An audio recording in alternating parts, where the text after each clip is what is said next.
someone was showing me statistics. Okay, I like looking at statistics. That's what I care about. I don't know what the NFL is doing. I don't care for any teams or any particular players. But every now and then, I like to look at the standings and also statistics because I like math, and it's a fun thing to see if you read the news in the morning. Okay, so sue me. Uh, and I was looking at electoral statistics, and someone showed how, look, this is a trend. Basically, they're predicting that a government coalition will be formed between the Likud party, which is the general right wing party here in Israel, and the so called Haredi parties, and the religious Zionist party. So basically, that means 30 Likud and whatever 34 other seats of ostensibly parties that Beshita represent Jews who are Shomer Torah mitzvahs. That's 34 mandates in the Knesset among just the parties that specifically this is for Jews who keep Torah. The Likud has many people, by the way, many uh, potential Knesset members and many Knesset members themselves, and many people vote for them who are also very Shomer Shabbos. And you'd be surprised, there are also people who are very Shomer Shabbos, etc., who vote Lapid and that whatever Gantz Sar call themselves. Yeah, and there's even a few good Jews who vote Meretz. Okay, go figure. So the trend is that the religious are growing. The future is in the hands of religious. They've been saying so well, especially the Haredi. That's the future. Oh, good. So we're talking about Jews who are ostensibly loyal to the basic observance of Judaism. Of course, one of the problems, like the Rav points out, is they're all in diaspora mode Judaism. They're not in redemptive mode Judaism. That's a problem. So we're not going to get anywhere. You're going to have, as long as you're diaspora mode Judaism, they're just living gullus life in Eretz Yisrael, not trying to do the big things like really settle the land of Israel and give a nice piece of that land to the Jewish people and rebuild the temple and everything else that we should be doing. So that's a problem. But where have we seen this before? That the tendency is we have a country, a state, of Jews who are Shomer Torah mitzvahs. They're keeping the Torah like they should. They're loyal to the Torah. They're loyal to the Rabbanim. But what's the problem? Like my daughter pointed this out in the car. My daughter said, wait a minute, what is Shas and what is Gimel? I said, well, Gimel is a union of two political parties that really don't get along, but they always manage to compromise at the end, and they do this. And Shas is another religious political party. To everybody outside, all the people in Shas and Gimel, the voters, the constituents, the MKs, the politicians, and the rabbis who are supposedly dictating to them are all the same. They're all beards and hats, right? What's the difference? Why is there a Shas and a Gimel? Why can't they just be one party? It would help them anyways. They all, in the Knesset, work together anyways. Klapei chutz, their agendas basically overlap 100% in the Knesset every single time. So why aren't they one party? The answer is, like I told my daughter, because these people are Sephardim and these people are Ashkenazim. And they can't just sit down and do this. Why? Because their rabbis are Sephardic and they have to do things that are ostensibly Sephardic. And they have to be, I guess, a caricature of Ashkenazic because they're generations removed from Ashkenazic Jewry in Europe. Everything they do that's like Dafka Ashkenazic is sort of like a pretend. It's a show where you could just be regular Israelis. You know, just like if I would try to be, my grandfather was born in Lita.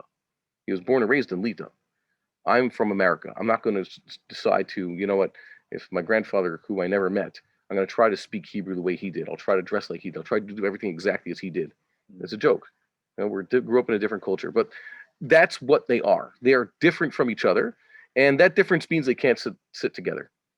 And what is the religious Zionist party? Well, they have this and that. But they don't have the hats. They might be clean shaven. They don't have beards. But really, what are they representing? They're representing Jews who want to keep the Torah, right? That's what they're doing. So where have we seen this before? Where have the sages talked about this? Congratulations. We are now in the situation that Am Yisrael was in, that Klal Yisrael and Eretz Yisrael was in, when? Around right after the destruction of the second Beis Hamikdash. Chazal said, what was going on? The first temple times, the prophets were explicit. What brought about the destruction of the Jewish kingdom and the temple? Well, the big three, Shfichus Damim, Gilui Arayos, and Avodah Zarah. That's attested to. What happened in Second Temple times, the Chazal ask? They used to keep the Torah. The majority were the Pharisees. That means the followers of the Rabbanim. Mm-hmm. The Sadducees were, yes, a powerful minority. And by the way, I don't even think they were committed, like the Rambam says. It's not like the Sadducees were a real firm religious group that really believed in Torah Sheb'Chsav and not Baal Peh. It was just convenient for them to throw away Torah Shebaal Peh, and Torah Sheb'Chsav they barely were able to keep because they didn't care for it. They were opportunistic. They were just Hellenizers by another name. They didn't care for much for the Torah, period. But they weren't the majority.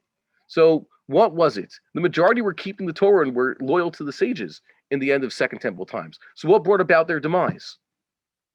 What did the Chazal say? Sinas Chinam, the baseless hatred. What is the baseless hatred? I thought Rabbi Avi Miller said it's, the Sadducees were around them. All the Jews were from, but they had one minority who was just making problems for the other ones. No, but Chazal weren't talking about the Sadducees. Chazal said, we're talking about the from Jews. The from Jews were keeping the Torah. They were the majority. And what brought about destruction? They had Sinas Chinam among the from Jews. Rav Hirsch writes about this. The Tziv writes about this. Everybody with their salt has what to say about this. Hamuram Shelahem. The Sinas Chinam was among the religious Jews. What is Sinas Chinam? Sinas Chinam means really we should love each other. We should get along with all these things because the difference that makes us, let's say, Sephardic and Ashkenazic is completely irrelevant. It shouldn't have any bearing on how we live our lives, and especially how we relate to each other. So that guy wants to use his plot on Shabbos this way because he's following his Rabbonim, and he doesn't, and he does that. They're Machmir, they're Mekel. They're Matir, they're Oser. Like Beis Shammai, Beis Hillel, they could get along. It had no effect on their lives. You think Beis Shammai, Beis Hillel have an argument about can this marriage take place or not? Does this produce mamzerim or not? So Beis Shammai and Beis Hillel don't say, oh my God, stay away from those Beis Shammai, those Beis Hillel people. They're all full of mamzerim. It means you tell them, okay, live and let live.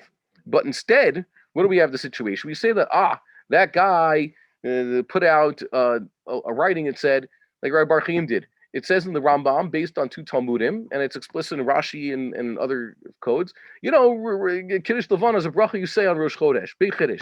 No, you say that, we don't even know, you might not even keep Shabbos in your home.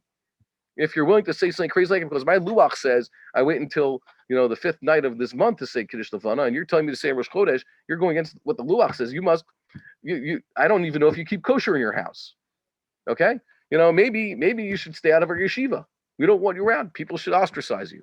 We do stupid things like that to each other. That was what was going on in Second Temple times. A miflaga is from the word hitpalgut. Okay? It means machlokes. That's what a Israeli political party is, a miflaga. Why do these things exist? Why do we have this? Because we've decided that we cannot get along. So now, we're trending. We're trending toward, a nice religious state, where the religious are going to be controlling the government or influencing it heavily. Even Bibi, when he campaigns, he tries to put on this veneer of, look at me, I'm going to shul. He has his photo op at the Kotel. He has my children showed me an advertisement that he put out like just a few days before the election. Shows a shul choir led by Ohad Moskowitz singing a Misha Berach for the soldiers, and Bibi's right among the choir with his talis and his yarmulke, and he's the one who's saying the Misha Berach for the soldiers, right, in shul. Okay, the message is quite clear, but still, look, I'm nice and religious. I'm like you, traditional. I know how to do this. He has, by the way, religious children, so I wouldn't be surprised if he, comes completely back into the fold. My point is, we have to look out. We've been through this before, and Sinas Chinam is our downfall. It's our Achilles heel. And we have not gotten over that. Like I said on the night before the election, look in the book of Yechezkel. Basically, what he describes as the unfolding of the redemption has happened to the Jewish people starting in the early 20th century, exactly in that order. And where are we holding now? He has the whole part where the Navi's told to put the 2 sticks of wood together, right? One Ephraim, one's Yehuda. That represents factionalism in Judaism. Put them together, let them become one stick. So the Navi sees this happen. Don't forget, what's the next thing the thing that the Navi saw before that? The valley of the dry bones. Just tell the dry bones to reform into skeletons and then let the flesh come back onto them and let them come back to life. So that's a very difficult thing. That's an amazing miracle. That's a reference to the reestablishment of the Jewish state in the land of Israel, which happened already. And now we're working on Jewish unity. I think that the miracle of Jewish unity, or reunification, is a greater miracle than the reestablishment of the Jewish Commonwealth. That's why it's afterwards. It's greater. It's harder. It'll take a lot more time, but we're working toward it. I don't want to be a pessimist. I want to say that whatever we do is worth nothing. So I know people. It's also very strange. Another Mishigas going around. They're celebrating. They're celebrating this electoral victory. What are you celebrating about? I don't know. Have they done anything yet? Has the government formed yet? Has the government done things yet? Let's see something, because we're dealing with politicians. We're dealing with politicians who have cheskas of no kashrus. Even the best politicians. Chazal said, Tov sheberofim legehenim. But they assume politicians. They don't say the good politicians are like that. Politicians. Period. You stay away from them. Okay. It's not anything good. I don't trust them. I put my trust in God, not any of these people. So stay tuned.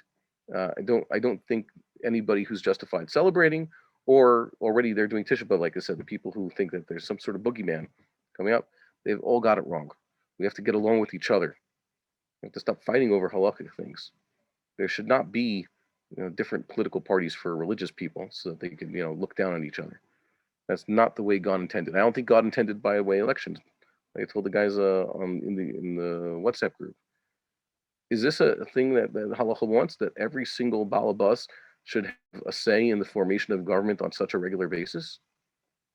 I don't know. I never saw that in the Talmud, but I think that the sages would be perplexed. What are you supposed to do? You're supposed to have a king who's chosen by God, and it's our job to make sure he's in charge, and he's supposed to run the thing. You're supposed to have courts of law and just let everybody live. This whole election thing is decidedly non-Jewish, and perhaps it's to our detriment. It's unhealthy, Yeah, it's like junk food. We invented junk food. It used to be, because all didn't tell you stay away from junk food. They tell you stay away from overeating because they didn't have anything that was actually so bad for you. They hadn't invented potato chips and candy and Coca-Cola. And now we have these things. We realize we have to limit the intake of this. So too, what we do here with the elections is our own new invention. It's perhaps something of which we should partake in extremely limited quantities, and over again cannot be good for us.